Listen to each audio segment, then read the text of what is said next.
Graffiti যেন Gen Z এর প্রতিবাদের ভাষার আরেক নাম। ছাত্র জনতার গণ অভ্যুত্থানে শেখ হাসিনার পতনের পর থেকে পুলিশের তৎপরতা না থাকায় বিভিন্ন সড়কে ট্রাফিকের দায়িত্ব পালন করছেন বৈষম্য বিরোধী ছাত্র আন্দোলনের শিক্ষার্থীরা। হাতে লাঠি, মুখে বাঁশি নিয়ে ইশারায় তারা সড়কের ট্রাফিক নিয়ন্ত্রণ করছেন। শুধু তাই নয়, পরিষ্কার পরিচ্ছন্নতা থেকে শুরু করে লুট হওয়া জিনিসপত্র ফেরত, বাজার মনিটরিং, রাত জেগে পাহারা দেওয়ার মতো কাজে মগ্ন হয়েছেন শিক্ষার্থীরা।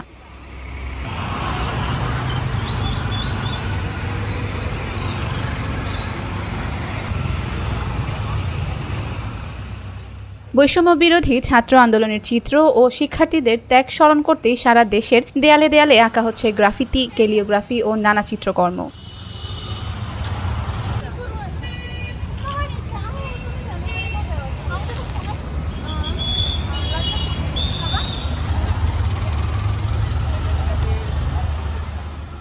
অলিগলি থেকে রাজপথের দেয়ালগুলো যেন জানান দিচ্ছে প্রতিবাদ, প্রতিরোধের পথ মারিয়ে সৃজনশীল বাংলাদেশের শপথ। গ্রাফিতিতে রাঙিয়ে তোলা হচ্ছে বদলে যাওয়া নতুন বাংলাদেশের গল্প ও আন্দোলনের অভ্যুত্থানের নানা ঘটনা। এরই ধারাবাহিকতায় ঢাকা সহ সারা দেশে শিক্ষার্থী ও স্বেচ্ছাসেবী সংগঠনের কর্মীরা দল বেঁধে দেয়ালে দেয়ালে নানা লেখা মুছে ফেলছেন। আবার তাদের রং তুলিতে সেসব দেয়ালে দেয়ালে সাম্প্রতিক আন্দোলনের নানা স্লোগান ফুটিয়ে তুলেছেন।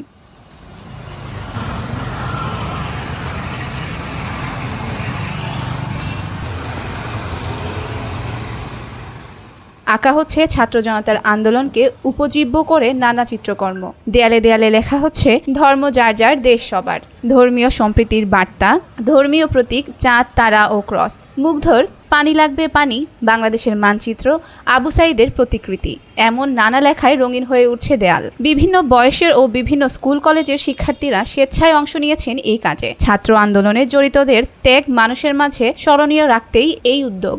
এভাবেই পুরনো ফেসিবাদের শেকল ভেঙে নতুন আশার আলো ছড়াচ্ছে জেনজি। এর দায়িত্বগুলো পালনকালে তারা সহিংসতা, দুর্নীতি ও অপকর্মমুক্ত বাংলাদেশ গড়ার অঙ্গীকার করেন, পাশাপাশি মাতৃভূমির রক্ষার অঙ্গীকারও করেন।